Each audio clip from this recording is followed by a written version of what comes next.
साल का नौजवान लड़का पैसा कमाने के लिए यूपी से मुंबई जाता है। वहां जाने के बाद बड़े बड़े घरों का दरवाजा खटखटा आता है और उन सभी से काम मांगता है। तभी दोस्तों एक दिन एक 39 साल की महिला की नज़र उस लड़के पर पड़ जाती है और वह महिला उसको अपने पास बुलाती है और उससे कहती है कि बेटा तुम क्या क्या काम कर सकते हो। तब दोस्तों वह लड़का कहता है कि मैडम मैं कुछ भी कर सकता हूँ। तब दोस्तों वो महिला उससे कहती है कि कुछ भी कर सकते हो मतलब क्या है, तुम कहना क्या चाहते हो। तब दोस्तों वह लड़का कहता है ना कि मैडम मैं सब कुछ कर सकता हूँ, आप जो कहेगी मैं वह काम कर सकता हूँ। अब दोस्तों वह महिला पहले तो उस लड़के को ऊपर से लेकर नीचे तक निहारती है, देखती रहती है और फिर उस लड़के को अपने घर पर काम करने के लिए रख लेती है। अब दोस्तों वह लड़का मुंबई में जैसा काम ढूंढ रहा था ठीक वैसा ही उसको काम वहां पर मिल जाता है। लेकिन दोस्तों एक दिन उस महिला का भयानक रूप उस लड़के के सामने आता है जिसको देखकर वह लड़का रात के 10 बजे बहुत ज्यादा डर जाता है, जिसकी वह कभी शिला भी नहीं किया था। दोस्तों सच में ये बहुत ही रोमांटिक कहानी है, बहुत ही शानदार कहानी है। आइए जानते हैं पूरी कहानी इस वीडियो में। लेकिन दोस्तों वीडियो में आगे बढ़ने से पहले वही आप लोगों से छोटा सा रिक्वेस्ट है कि अगर आप लोग हमारे चैनल पर पहली बार विजिट किए हैं तो दोस्तों चैनल को सब्सक्राइब कर लीजिए और वीडियो को लाइक कर दीजिए ताकि जो मेरा हौसला है वह और भी ज़्यादा बढ़ता रहे और भी ज़्यादा इंटरेस्टिंग कहानियाँ ऐसे ही मैं आप लोगों को सुनाता रहूँ। दोस्तों ये कहानी शुरू होती है यूपी के दर्भ ज़िले से। दोस्तों एक लड़का होता है जिसका नाम सोनू होता है और सोनू की उम्र लगभग 18 साल की होती है। और दोस्तों उसके 2 छोटे छोटे भाई बहन थे और जो सोनू था वह अपने घर में सबसे बड़ा लड़का था। लेकिन उसके माता पिता बहुत गरीब थे और जब घर की जिम्मेदारी उसके ऊपर आने लगती है, उसके कंधे पर आने लगती है, तो दोस्तों सोनू 11वीं तक पढ़ाई करता है। उसके बाद पढ़ाई वह छोड़ देता है और फिर अपने दोस्तों के साथ महाराष्ट्र मुंबई में नौकरी करने के लिए चला जाता है। अब दोस्तों जो सोनू के दोस्त लोग थे ना, वो लोग महाराष्ट्र मुंबई में रहकर कोई पेटिक का काम करता था, कोई सोफ़ा बनाने का काम करता था, कोई सेटक का काम करता था। तो दोस्तों सोनू को ना ये सब काम पसंद नहीं आ रहा था, उसको अच्छा ही नहीं लगता था। अब दोस्तों सोनू जब 2 महीने तक महाराष्ट्र मुंबई में रहकर अपने दोस्तों के साथ कामकाज करता है तो उसकी तबीयत बहुत ज़्यादा खराब हो जाती है। तो उसके दोस्त लोग उससे कहते हैं कि लगता है कि तुमको मुंबई का पानी सूट नहीं कर रहा है, तुम एक काम करो, ये सब काम हम छोड़कर तुम घर चले जाओ, तुम यहाँ पर काम नहीं कर पाओगे। लेकिन दोस्तों सोनू सोचता है कि घर पर बहुत गरीबी है, अगर पैसा नहीं कमाओ तो घर का खर्चा कैसे चलेगा। अब दोस्तों यही सब सोचकर सोनू दूसरा काम ढूंढने लगता है। अब दोस्तों सोनू जब महाराष्ट्र मुंबई में बड़े बड़े बंगलों को देखता है तो वह सोचता है कि इस घर के अंदर भी तो कोई ना कोई काम करता ही होगा, अगर इस घर के अंदर हमें कोई काम मिल जाता तो बहुत अच्छा होता। अब दोस्तों इसीलिए ना यही सब सोचकर सोनू जो है वह बड़े बड़े घरों का दरवाज़ा खटने लगता है। लेकिन दोस्तों जब भी कोई दरवाज़ा खोलता था तो सोनू को देखकर वह लोग दरवाज़ा बंद कर दिया करते थे, क्योंकि दोस्तों आप लोग तो जानते ही हैं कि मुंबई जो शहर है बहुत बड़ा शहर है और अनजान व्यक्ति को कोई भी अपने घर के अंदर नहीं घुसने देता है। इसीलिए कोई भी उसको काम पर नहीं रख रहा था, काम दही नहीं रहा था। तभी दोस्तों सोनू इधर उधर भटकते भटकते एक दरवाजे पर पहुंचता है और बाहर खड़ा होकर दरवाजे का घंटी बजाने लगता है। तभी दोस्तों पीछे से उस घर की जो मालकिन है वह आ जाती है, अपने कार से आती है और उनकी जो उम्र थी लगभग 45 साल के आसपास थी। और दोस्तों उस महिला का नाम शिला होता है। दोस्तों शिला जैसे ही अपने दरवाजे पर गाड़ी रोकती है तो सोनू को दरवाज़ा बजाते हुए देख लेती है, तो सोनू को अपने पास बुलाती है। तो दोस्तों जो सोनू था ना वो बहुत ज़्यादा डर जाता है, लेकिन फिर शिला उससे पूछती है कि तुम कौन हो और दरवाज़ा क्यों खटखटा रहे थे। तब दोस्तों सोनू उससे कहता है कि मैडम कुछ नहीं, मैं तो बस ऐसे ही यहाँ पर शिला था। तब दोस्तों शिला उससे कहती है कि नहीं नहीं तुम कहीं चोर तो नहीं हो। तब दोस्तों सोनू कहता है कि अरे नहीं मैडम मैं बहुत गरीब लड़का हूँ, मैं कोई चोर नहीं हूँ, मैं तो दरवाज़ा इसलिए खटखटा रहा था ताकि कोई अदर से आएगा तो मैं उससे पूछूंगा कि अगर घर में कोई काम होगा तो मुझे बता दे, मैं काम करने के लिए तैयार हूँ, मुझे काम चाहिए। तब दोस्तों शिला उसे कहती है कि घर के अंदर कोई नहीं रहता है, मैं इस घर की मालकिन हूँ, ये जो घर है वो मेरा है, अगर तुमको काम चाहिए तो तुम मुझे बताओ कि तुम क्या काम करते हो।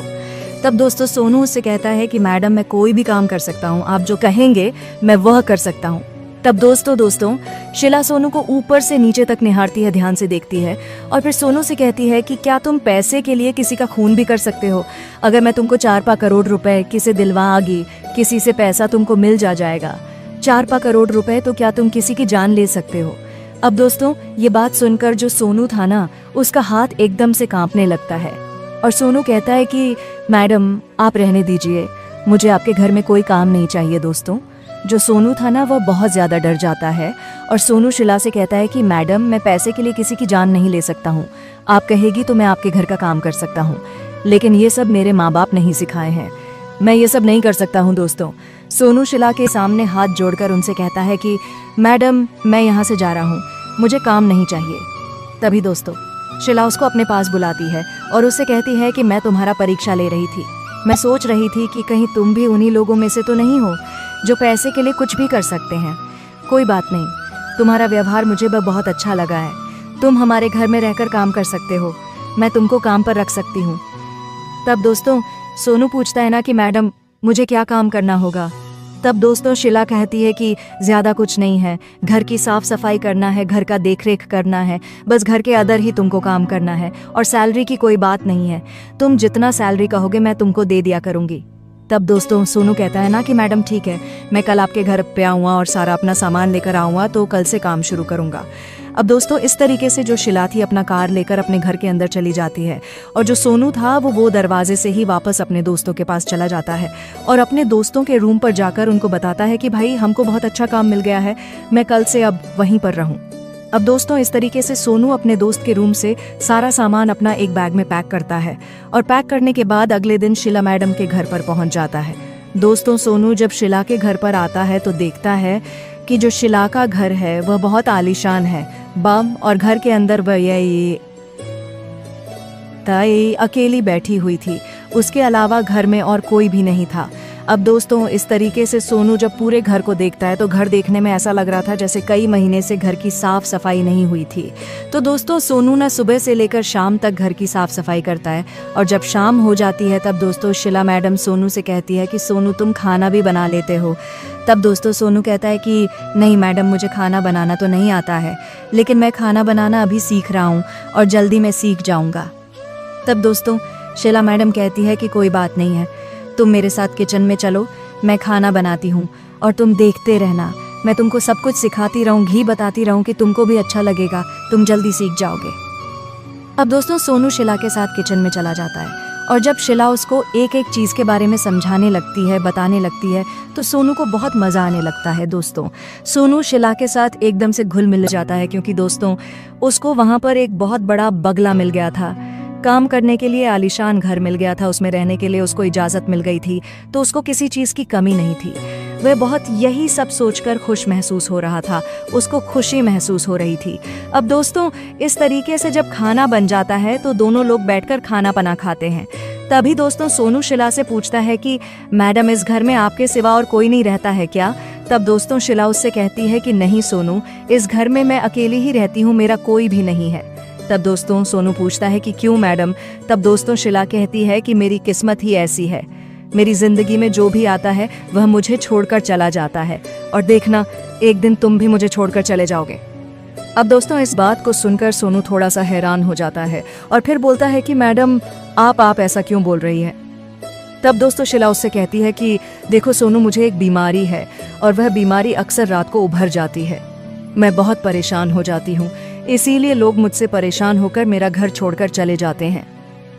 अब दोस्तों सोनू जब ये बात सुनता है तो वह बहुत सोच में पड़ जाता है कि भाई आखिर ऐसी कौन सी बीमारी है जिसकी वजह से घर के सभी सदस्य लोग इनको छोड़कर चले जाते हैं। लेकिन दोस्तों वह कुछ बोलता नहीं है और फिर दोनों लोग बैठकर वहाँ पर खाना पना खाते हैं और जब रात होती है तो शिला सोनू से कहती है कि तुम एक काम करो, तुम मेरे बिस्तर के बगल में एक चरपा बिछाकर यहीं पर तुम भी सो जाओ, मुझे अच्छा लगेगा। तब दोस्तों सोनू कहता है ना कि मैडम मैं आपके कमरे में इस तरीके से सोऊंगा तो कोई मेरे बारे में क्या सोचेगा और आपके बारे में क्या सोचेगा। तब दोस्तों शिला कहती है कि हमारे घर के अंदर कोई नहीं रहता है तो कोई सोचेगा क्या, चलो कोई बात नहीं है, अगर तुमको मेरे साथ सोना अच्छा नहीं लग रहा है तो तुम बगल वाले कमरे में सो जाओ। अब दोस्तों इस तरीके से शिला जो थी वह अपने बेडरूम में सो जाती है और जो सोनू था वह उसके बेडरूम के बगल वाले कमरे में जाकर सो जाता है। लेकिन दोस्तों उस समय सोनू को रात को नींद नहीं आ रही थी क्योंकि वह बहुत ज़्यादा खुश था कि उसको इतने बड़े घर में काम मिल गया है और काम भी कुछ है नहीं, बस साफ सफाई करना है। उसको खुशी के मारे में नींद नहीं आ रही थी। तभी दोस्तों जब रात के बजते हैं तो शिला के कमरे से अजीब अजीब डरावनी आवाजें आने लगती हैं। तो दोस्तों जो सोनू था ना वो उठकर बैठ जाता है और शिला के रूम की तरफ जाने लगता है। तो धीरे धीरे जो आवाजें थी वो और भी तेज होने लगती है।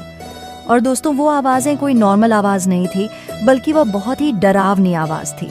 अब दोस्तों सोनू बहुत ज्यादा सुनकर डर जाता है, लेकिन हिम्मत जुटा आता है और वहीं पर डटकर खड़ा रहता है। और जब शिला मैडम का दरवाजा अपने लात से खोलने की कोशिश करता है तो दोस्तों जब धक्का लगाता है ना तो उनका दरवाजा खुला हुआ था और एक ही झटके में एक लात मारने पर दरवाजा खुल जाता है।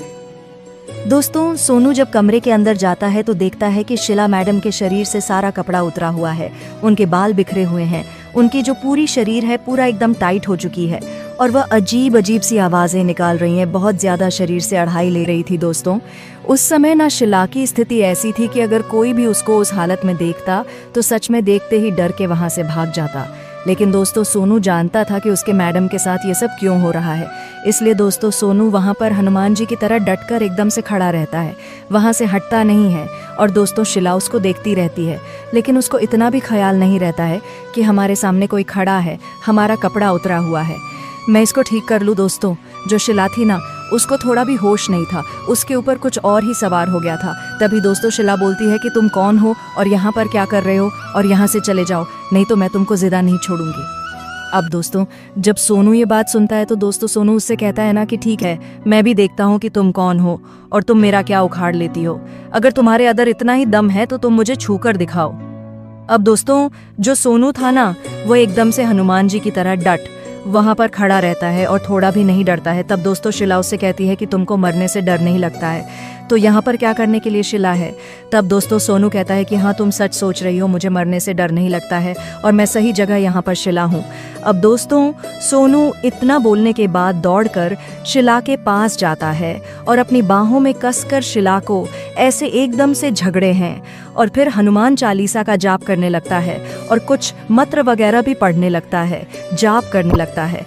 अब दोस्तों जब सोनू मंत्र पढ़ने लगता है ना तो शिला का जो शरीर था वह और भी ज्यादा टूटने लगता है और भी ज्यादा वह जोर जोर से चिल्लाने लगती है, चीखने लगती है। लेकिन दोस्तों सोनू जो था ना वो जकड़ के रखा था, हार नहीं मानता है और लगभग आधे घंटे तक शिला मैडम को अपने हाथों से ऐसे जकड़ कर रखता है और मंत्र पढ़ता रहता है। लेकिन आधे घंटे बाद अचानक जो मैडम का शरीर था वह एकदम से ढीला पड़ जाता है, हल्का पड़ जाता है। जब शिला मैडम को होश आती है तो सोनू को अपने ऊपर से जब सोया हुआ देखती था उसको धक्का मारकर हटाती है और फिर अपना कपड़ा ठीक करने लगती है।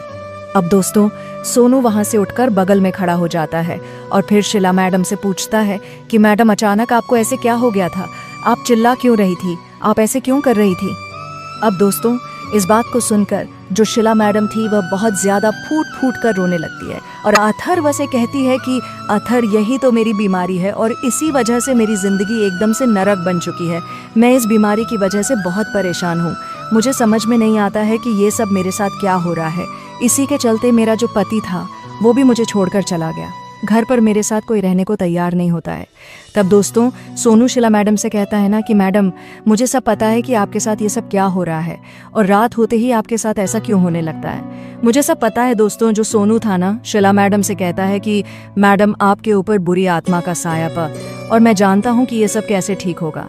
अब दोस्तों इस बात को सुनकर जो शिला मैडम थी वह बहुत हैरान हो जाती है, क्योंकि दोस्तों आज तक उनके सामने कोई भी व्यक्ति खड़ा नहीं हुआ था। जब भी उनकी बीमारी उभरती थी तो सब लोग उनको छोड़कर कमरे में भाग जाया करते थे, लेकिन जो सोनू था वह डटकर उनके सामने खड़ा था। तो शिला मैडम को उसके ऊपर आग बंद करके वह भरोसा करने लगी थी, उनको भरोसा हो गया था। तभी दोस्तों शिला मैडम सोनू से कहती हैं कि सोनू तुम मेरे इस बीमारी के बारे में कैसे जानते हो। तब दोस्तों सोनू कहता है कि मैडम मैं तो ये सब बचपन से देखता हुआ रहा हूँ। अब दोस्तों इस बात को सुनकर जो शिला मैडम थी वह थोड़ा सा चौंक जाती है, एकदम से हैरान हो जाती है और सोनू से कहती है कि सोनू तुम किसको देखे हो इस तरीके से। तब दोस्तों सोनू शिला मैडम से कहता है कि मैडम जी मेरा घर यूपी में है और मेरे पिताजी एक बहुत बड़े सोखा है। रोज सुबह सुबह हमारे दरवाजे पर 10 से 20 लोग ऐसे ही आ जाते हैं और मेरे पिताजी उनको ठीक करके घर वापस भेज देते हैं। जब मैं आपको ये सब करते हुए हरकत देखा था तभी मुझे समझ में आ गया था कि आपके ऊपर किसी बुरी आत्मा का साया पड़ चुका है मैडम। ये सब मैं बचपन से ही देखता रहा हूँ, इसीलिए मुझे आपसे डर नहीं लग रहा था मैडम। आप चिंता मत करिए, आप बहुत जल्दी ठीक हो जाएगी। अब दोस्तों, शीला मैडम इस बात को सुनती है तो सुनकर और भी ज्यादा फुट फूट कर रोने लगती है और उनके खुशी का कोई ठिकाना नहीं होता है। शीला मैडम सोनू को अपने सीने से लगा लेती है और फूट फूट कर रोने लगती है। और दोस्तों, उस समय ना शीला मैडम ये भी ध्यान नहीं देती है कि जो सोनू है उनका नौकर है और यहाँ पर नौकरी करने लिए शीला है। तभी दोस्तों शीला मैडम कहती है कि सोनू, मुझे तुम्हारी बातों पर यकीन नहीं हो रहा है। तब दोस्तों सोनू कहता है कि मैडम आप मेरा यकीन करो, मैं आपको ठीक कर दूंगा, लेकिन इसके लिए आपको मेरे साथ मेरे गाँव चलना पड़ेगा और मेरे पिताजी से आपको मिलना पड़ेगा। अब दोस्तों शीला मैडम कहती है ना कि ठीक है, तुम जहाँ भी मुझे लेकर चलोगे मैं तुम्हारे साथ चलने के लिए तैयार हूँ, लेकिन तुम मुझे छोड़कर नहीं ना जाओ। तब दोस्तों सोनू कहता है कि मैडम, इस हालत को देखकर मैं तो अब आपको और छोड़कर नहीं जाऊंगा। जब तक आप ठीक नहीं हो जाए आएगी, तब तक मैं जीवन भर आपके साथ रहूं। अब दोस्तों इस तरीके से आधी रात बीत जाती है। बीत चुकी थी तो फिर शीला मैडम सोनू से कहती है कि सोनू, तुम एक काम करो, मेरे बगल में खटिया बिछाकर सो जाओ। मेरे पास रहोगे तो मुझे डर नहीं लगेगा। दोस्तों अथर भी मना नहीं करता है और उनके बगल में खटिया बिता है और वहीं पर आसपास में ही दोनों लोग सो जाते हैं। अब दोस्तों इस तरीके से जब 18 से 20 दिन का वक्त गुजरता है और जब नवरात्रि का महीना स्टार्ट हो जाता है, तब दोस्तों सोनू शीला मैडम को महाराष्ट्र मुंबई से यूपी के दरब जिले यानी कि अपने गांव में लेकर जाता है और फिर अपने पिताजी से मैडम की सारी बातें बताता है कि उनके साथ क्या प्रॉब्लम हो रही है। तो दोस्तों उसके पिताजी जब शीला मैडम को देखते हैं तो उसे कहते हैं कि ये बीमारी तो बहुत गंभीर है और ये बीमारी आपको बचपन से है। तब दोस्तों शीला मैडम कहती है कि हाँ, आप सही कह रहे हैं, मैं बचपन से ही परेशान हूँ।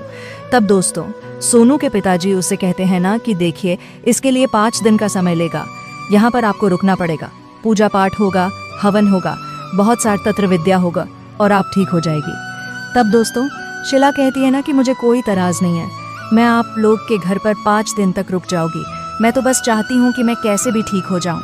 अगर मैं ठीक हो जाऊंगी ना तो सच में मेरी जिंदगी का सबसे बड़ा मकसद पूरा हो जाएगा। अब दोस्तों इस तरीके से सोनू के जो पिताजी थे वो यूपी के बहुत बड़े सोखा थे, उनका बहुत नाम था और बहुत सारे लोगों को वो ठीक भी किए थे। तो दोस्तों इस तरीके से शीला मैडम उनके घर पे 6 दिन तक रहती है और नवरात्रि में पूजा पाठ होता है। और दोस्तों जो साया शीला मैडम के ऊपर बचपन से ही रह रही थी, सोनू के पिताजी उसके शरीर से उसको दूर भी कर देते हैं। और जब शीला मैडम अपने वास्तविक रूप में आती है तो दोस्तों एकदम से वह फूट फूट कर रोने लगती है, क्योंकि दोस्तों बचपन से ही ना वह साया उनको जकड़ रखी थी, उनके ऊपर हो गई थी और जैसा उसका मन करता था वैसा उस मैडम के साथ करती थी। लेकिन दोस्तों जब वह साया शीला मैडम के शरीर को छोड़कर चली जाती है तो शीला मैडम अपने शरीर को बहुत हल्का महसूस करती है। अब दोस्तों इस तरीके से शीला मैडम सोनू के पिताजी को बहुत धन्यवाद करती है और 1 लाख का उनको इनाम भी देती है। उनका जो टूटा फूटा घर था उनको भी बनवा है। और दोस्तों शीला मैडम ना सोनू की पूरी जिंदगी एकदम से बदल देती है, उसकी जिंदगी संवार देती है। अब दोस्तों इस तरीके से फिर से सोनू अपनी मैडम के साथ मुंबई चला जाता है और अपने मैडम के साथ उनके घर पर हंसी खुशी रहने लगता है। अब दोस्तों जब धीरे धीरे वक्त गुजरता है तो कहीं ना कहीं शीला मैडम को सोनू से प्यार हो जाता है। और दोस्तों जब दोनों लोग एक ही घर में रहने लगते हैं, एक ही साथ खाना बनाते हैं, खाते हैं, कि साथ सोते हैं, तो कहीं ना कहीं सोनू को भी शीला मैडम से प्यार हो जाता है। वह अलग बात थी कि शीला मैडम की जो उम्र थी वह काफ़ी ज़्यादा थी, सोनू से 26 साल बड़ी थी। अब दोस्तों इस तरीके से शीला मैडम जब पूरी तरीके से ठीक हो जाती है तो ठीक होने के 3 साल बाद शीला मैडम सोनू को घर जमाई बनाकर उससे शादी कर लेती है और उसके साथ हंसी खुशी अपना जीवन बताने लगती है। क्योंकि दोस्तों शीला मैडम जब 25 साल की थी ना, तभी से उनके ऊपर वह साया आ गई थी और शीला मैडम के पिताजी माताजी कई जगह उनका इलाज करवाए थे, लेकिन शीला मैडम ठीक नहीं हुई थी। तो शीला मैडम के माता पिता लोग सोचे थे कि हमारी इकलौती बेटी है, हम लोग के पास करोड़ों रुपए की प्रॉपर्टी है, किसी चीज़ की कमी नहीं है, तो क्यों ना सारी प्रॉपर्टी इसके नाम करा दिया जाए अपनी लड़की की और कोई घर जमाई लड़का देखकर इसकी शादी करवा दिया जाए जो इसका देखभाल कर सकता है। तो दोस्तों शीला मैडम की शादी एक लड़के से हुई थी और वह लड़का शीला मैडम के घर पर गकाट है, घर जमाई बनकर रहता था। लेकिन दोस्तों उनकी जो बीमारी थी उसको देखते हुए उनका पति बहुत जड़र जाता था और इसी वजह से उनको छोड़कर चला गया था और शीला मैडम अपने घर पर तभी से अकेले रह लगी थी। तो कुछ दिन बाद उनके माता पिता भी गुजर गए थे, तब से वह एकदम से अकेली पड़ चुकी थी।